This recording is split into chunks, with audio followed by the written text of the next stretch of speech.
Hello friends, most welcome to my YouTube channel English वाला। ये दोस्तों, आज के वीडियो में हम लोग जो है फ्यूचर परफेक्ट कंटीन्यूअस टेंस के बारे में पढ़ते हैं। आज हमारा जो है टेंस का लास्ट टॉपिक होगा, लास्ट लेक्चर। आज हम पूरी तरह से टेंस को खत्म कर देंगे। ओके, तो पास्ट परफेक्ट कंटीन्यूअस टेंस में अगर हम लोग पहचान की बात करें तो मैं आप जो लोग पास्ट परफेक्ट कंटीन्यूअस और प्रेजेंट परफेक्ट कंटीन्यूअस देखे होंगे उनको अच्छी तरह से समझ में आ गया होगा कि कंटीन्यूअस में तो पहली बात तो आप लोग जानते हैं, रहा है, रही है, इन सारे शब्दों का प्रयोग किया जाता है। तो ठीक उसी प्रकार से past future perfect continuous tense में भी इसकी पहचान यानी फ्यूचर की पहचान होगा से यानी आने वाले कल से होती है, और जो आपका इसका यानी कंटिन्यूअस की पहचान है वो रहा होगा, रही होगी, है ना। रहा से होता है यानी कंटिन्यू जब कोई काम होता है तो वही होता है, यानी कि वही यहाँ से बना फ्यूचर परफेक्ट कंटिन्यूअस टेंस, यानी रहा होगा, रही होगी, रहे होंगे। यानी वाक्य की क्रिया के अंत में रहा होगा, रही होगी, रहे होंगे, इन सारे शब्दों का जब प्रयोग किया जाता है तो वो आपका किस में होता है, फ्यूचर परफेक्ट कंटिन्यूअस टेंस। लेकिन फिर आप वही बात कहेंगे, सर ये तो आप बताए कंटिन्यूअस में भी होता है, लेकिन इसमें एक डिफरेंट होता है, प्लस समय सूचक शब्दों का प्रयोग किया जाता है। मैं लिखना भूल गया, इसमें क्या होता है, समय सूचक, टाइम इंडिकेटिंग वर्ड्स, ठीक है। यानी इसमें जो है टाइम इंडिकेटिंग वर्ड्स का भी यूज किया जाता है। अब टाइम में अभी आप लोगों को आगे बताऊंगा टाइम कौन सा। इसमें हेल्पिंग वर्ब के लिए हम लोग विल या सेल प्लस हैव बीन, यानी विल हैव बीन या सेल सेल हैव बीन का यूज करते हैं। ओके, ये इसकी हेल्पिंग वर्ब होती है। फिर उसके बाद मेन वर्ब की बात करते हैं तो मेन वर्ब वही फोर्थ फॉर्म आपका, जो कि कंटीन्यूअस में जो है लगता चला आ रहा है, यानी वर्ब की फर्स्ट फॉर्म प्लस आईएनजी। इसको एक चीज और बोलते हैं, present future perfect imperfect tense. आप लोग कंटिन्यू मतलब प्रोग्रेसिव या फिर इम्परफेक्ट, अभी पूरी तरह से पूरा नहीं हुआ तो वही आपका जो है कंटिन्यूअस, ठीक है। तो ये चीज आपको समझ में आ गई। इसका जो आपका स्ट्रक्चर बनेगा, सिंपल सेंटेंस है, इसी को बोलते हैं अफर्मेटिव सेंटेंस। पहला हम लोगों का यही लेक्चर होता है। तो सब्जेक्ट प्लस विल या shall plus have been plus main और fourth form plus object plus उसके बाद सिंस या फिर फार का यूज करेंगे। ये प्रीपोजिशंस हैं। जो लोग प्रीपोजिशन का वीडियो देखे होंगे उनको ये चीज समझ में आ जाएगी कि सिंस का यूज कहाँ करेंगे और फार का यूज। प्लस टाइम, लेकिन बता देता हूं कौन जाएगा प्रीपोजिशन देखने, लेकिन देखिएगा जरूर, वो भी आपके लिए काफी इंपॉर्टेंट है। सिंस का यूज हम लोग जो है पॉइंट ऑफ टाइम के लिए यूज करते हैं, और फार का टाइम जो है, फार का यूज पीरियड ऑफ टाइम के लिए। पॉइंट ऑफ टाइम क्या होता है, जब हमको कोई समय निश्चित हो, यानी पॉइंट का मतलब निश्चित, और पीरियड का समय जो लंबा समय से चला आ रहा है, ठीक है। जैसे मैं कह दूंगा 2 दिन से खाना खा रहा है, किसी 2 दिन कौन से दिन है ये कोई नाम उसमें नहीं दिया हुआ है, ठीक है। लेकिन वही मैं कह दूंगा सोमवार से खाना खा रहा है, तो उस पर दिन का नाम है निश्चित हुआ, तो है नहीं, वो आपका जो है क्या हो गया, वो आपका फिक्स टाइम यानी आपका पॉइंट ऑफ टाइम हो गया, ठीक है। तो ये आपका जो है स्ट्रक्चर रहा। आइए इसमें जो है कुछ एग्जांपल्स जो हम लोग देख लेते हैं। फॉर एग्जांपल, वे 2 महीने से, वे 2 महीने से, अनुमान लगाया जा रहा है यहाँ पे, वे 2 महीने से इस मकान में रह रहे होंगे, इस मकान में, इस मकान में रह रहे होंगे, ठीक है। यानी वे कहाँ कब से रह रहे हैं, 2 महीने से। अब देखिएगा महीने का नाम दिया हुआ नहीं है, अगर महीने का नाम दिया होता तो हम लोग जान जाते हैं कि ये कौन सा है, पॉइंट ऑफ टाइम। अभी फिलहाल पहले देखते हैं कौन कौन रह रहा है, वे आपका सब्जेक्ट हुआ तो वे लगा देंगे, दे हैव बीन, ठीक है। Will have been, will have been helping verb हमारी हो गई, दे विल हैव बीन, ठीक है। क्या कर रहे हैं, रह रहे हैं, हेल्पिंग वर्ब निकल करके आ गई living. Okay, they will have been living in, कहाँ पे, दिस बिल्डिंग, दिस बिल्डिंग। कब से रह रहे हैं, तो अब देखिए 2 महीने से, महीने का नाम निश्चित नहीं है तो किसका यूज करेंगे, फार, फार 2 मंथ्स। ओके, तो इस तरह से हम लोग जो है सेंटेंसेस को बनाएंगे। ये चीज आप लोगों को समझ में आई। आइए और एक एग्जांपल देख लेते हैं। जैसे रामू 2 बजे से, 2 बजे से पुस्तक पढ़ रहा होगा, से पुस्तक पढ़ रहा होगा,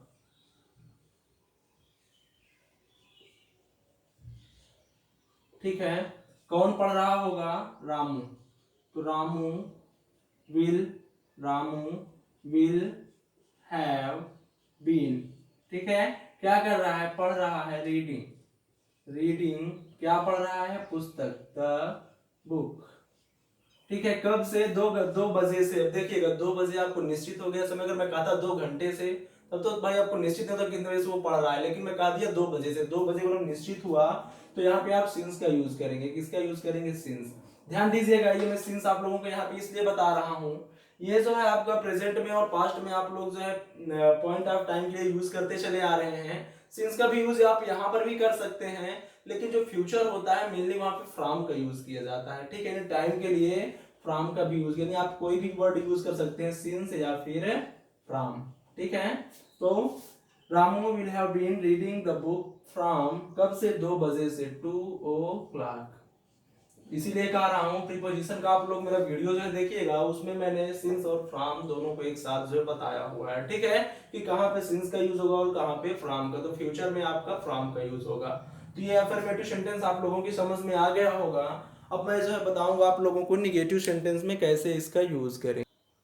जैसे क्या है निगेटिव सेंटेंस में आपका क्या होगा, बस ध्यान रखिएगा, सब्जेक्ट प्लस विल या सेल प्लस उसके बाद नॉट का यूज हो जाएगा, क्योंकि मेन आपका जो फ्यूचर का हेल्पिंग वर्ब होता है वो विल और सेल होता है। ठीक है, फिर नॉट किए, हैव बीन कर दिए, प्लस वही आपका पूरा स्ट्रक्चर हो गया। ओके, जैसे वे 4 घंटे से शोर नहीं मचा रहे होंगे, कौन नहीं मचा रहा होगा? दे।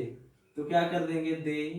Will they will not have been, okay, they will not have been क्या कर रहे हैं? making a noise, so they will not have been making a, क्या कर रहे हैं? शोर मचा रहे हैं, तो making a noise, making a noise कब से? 4 घंटे से, तो निश्चित है नहीं, तो फॉर 4 hours। अगर कहा था 4 बजे से, इसीलिए नीचे मैं 4 बजे का एग्जांपल दिया हूँ कि आप लोगों को समझ में आ जाए। मान ली 4 बजे से पौधों को पानी नहीं दे रहा होगा, देखिए यहाँ पे 4 घंटे है और यहाँ पे 4 बजे, चार जब समय एकदम आपको एक्यूरेट दे देगा तो वो निश्चित समय होगा। ठीक है, तो मान ली, तो क्या करेंगे? द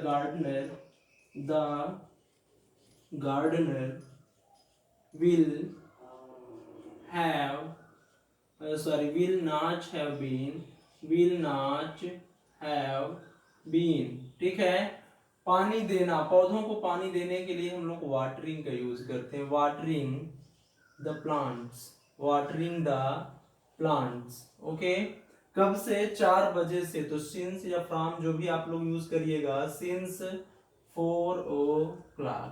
ठीक है, सिंस 4 o'clock। ये चीज समझ में आ गई। तो ये रहा आपका दोस्तों में निगेटिव, आप लोगों को निगेटिव भी कंफर्म हो गया होगा। अब हम लोग इसके जो है इंट्रोगेटिव टाइप की बात करेंगे, इंट्रोगेटिव में कैसे इसका यूज करेंगे। तो जैसा कि आप लोग जानते हैं, हम लोग सबसे पहले जो है इंट्रोगेटिव सेंटेंस में अपने यस नो टाइप के बारे में जानते हैं। तो यस नो टाइप की अगर हम लोग चर्चा करेंगे, तो यानी कि वहां पे क्या होगा? विल या shall plus subject plus not, यानी हेल्पिंग वर्ब का पहले यूज हो जाता है, ना कि हम उसकी मीनिंग लिखते हैं। ओके, क्या हम 2 महीने से वाराणसी में घूम रहे होंगे, तो कौन घूम रहा होगा? हम। तो हम के अकॉर्डिंग क्या लगा देंगे? सेल। ठीक है, हम के अकॉर्डिंग आप सेल का भी यूज कर सकते हैं, विल भी लगा सकते हैं, कोई दिक्कत नहीं है। उसके बाद सब्जेक्ट, तो सेल बी। अब देखिएगा, नॉट आपका निगेटिव सेंटेंस तो आया नहीं है, ये नॉट आपका कॉमन होता है। अगर नॉट आएगा तो उसके बाद हैव बीन, अगर नॉट नहीं आएगा तो सब्जेक्ट के बाद हैव बीन का यूज करेंगे। तो सेल बी हैव बीन। ठीक है, विजिटिंग, घूमना का क्या है कि आपका एक प्रकार से घूमेंगे तो देखेंगे भी ना, तो विजिटिंग इन वाराणसी। अब देखिएगा, मैं बताया था आपको जो है आर्टिकल में, प्रीपोजिशन में, कि इन का यूज कहाँ पे होता है। ठीक है, तो इन वाराणसी और राइट का यूज कहाँ होता है, इसीलिए कहता हूँ सारे वीडियोस आप लोग जरूर देखिएगा। विजिटिंग इन वाराणसी कब से? 2 महीने से, तो फॉर 2 months। ओके, तो यानी फॉर का यूज किया हुआ क्योंकि महीने का नाम दिया हुआ नहीं है। लास्ट में क्या करेंगे? क्वेश्चन मार्क का जरूर यूज करेंगे, नहीं तो ये पूरा का पूरा नंबर लेकर के चला जाएगा। ओके, फिर उसके बाद क्या? वे कई सालों से पढ़ा रहे होंगे, तो कौन पढ़ा रहा होगा? वे। तो कर देंगे will they have been, will they have been teaching, will they have been teaching कई सालों से, तो फॉर। ओके, निश्चित नहीं है, तो for many years, for many years. ठीक है, तो ये चीजें आप लोगों को भी समझ में आ गई होंगी। अब हम लोग बात करेंगे WH टाइप की। WH टाइप में कैसे हम लोग इसका यूज, तो WH टाइप में केवल एक डिफरेंस होता है क्या, केवल हम लोग क्या करते हैं, जो WH वर्ड होता है उसकी मीनिंग लिखते हैं, यानी क्वेश्चन वर्ड उसकी मीनिंग लिख देते हैं, बाकी पूरा आपका पहले का स्ट्रक्चर यस नो टाइप का। ओके, जैसे ये लड़के 6 बजे से कहाँ खेल रहे होंगे, देखिए बीच में प्रश्न का यूज किया, कहाँ खेल रहे होंगे, तो क्या करेंगे, वेयर, वेयर, ठीक है, will, where will, these boys have been, these boys have been playing, क्या हो जाएगा, क्या कर रहे हैं, खेल रहे हैं ना, तो प्लेइंग कब से, 6 बजे से, तो 6 बजे निश्चित समय है, तो क्या करेंगे, सिंस 6 o'clock। ओके, समझ में आया ये चीज। अब देखेंगे मीरा कितने बजे से उस प्रश्न को हल कर रही होगी, कौन हल कर रही है, मीरा, कितने बजे से। अब देखिए बजे आया हुआ, अगर ये कहते कितने घंटे से तो फार का यूज करते, लेकिन कितने बजे से, मैं आप लोगों को बताया हूं कि जहां पे कितने और आपका जो है कितना, ठीक है, और कैसी, ये सारी चीजें आ जाती हैं, विच, whom, यानी विच, हाउ मेनी, तो वो अपने साथ आने वाले बगल में आए हुए किसी भी वर्ड को उठा लेकर के बाहर आ जाते हैं, ठीक है। तो कितने बजे से, ओके, तो since, since how many, since how many o'clock, since how many o'clock, ये तो आपका जो है पूरा उठ करके चला आया इसके साथ। ओके, अब क्या करेंगे, विल का यूज करेंगे, हेल्पिंग वर्ब का, विल, फिर Meera, will Meera have been क्या कर रही है, प्रश्न को हल कर रही है ना, तो सॉल्विंग, सॉल्विंग, ठीक है, दैट क्वेश्चन, उस प्रश्न को है तो solving that question. Okay, last में क्वेश्चन मार्क। तो दोस्तों मेरे अकॉर्डिंग तो आप लोगों को ये वीडियो जरूर समझ में आया होगा, पूरा का पूरा टेंस आज से आप लोगों का खत्म हुआ। अब हम लोग जो है कुछ नया पढ़ेंगे, कुछ नए वर्ड्स के बारे में पढ़ेंगे, कुछ आइटम्स फ्रेज के बारे में पढ़ेंगे अपने अगले वीडियो में। Thanks for watching the video. आप लोग बने रहिए मेरे यूट्यूब चैनल इंग्लिश वाला पर। थैंक्स।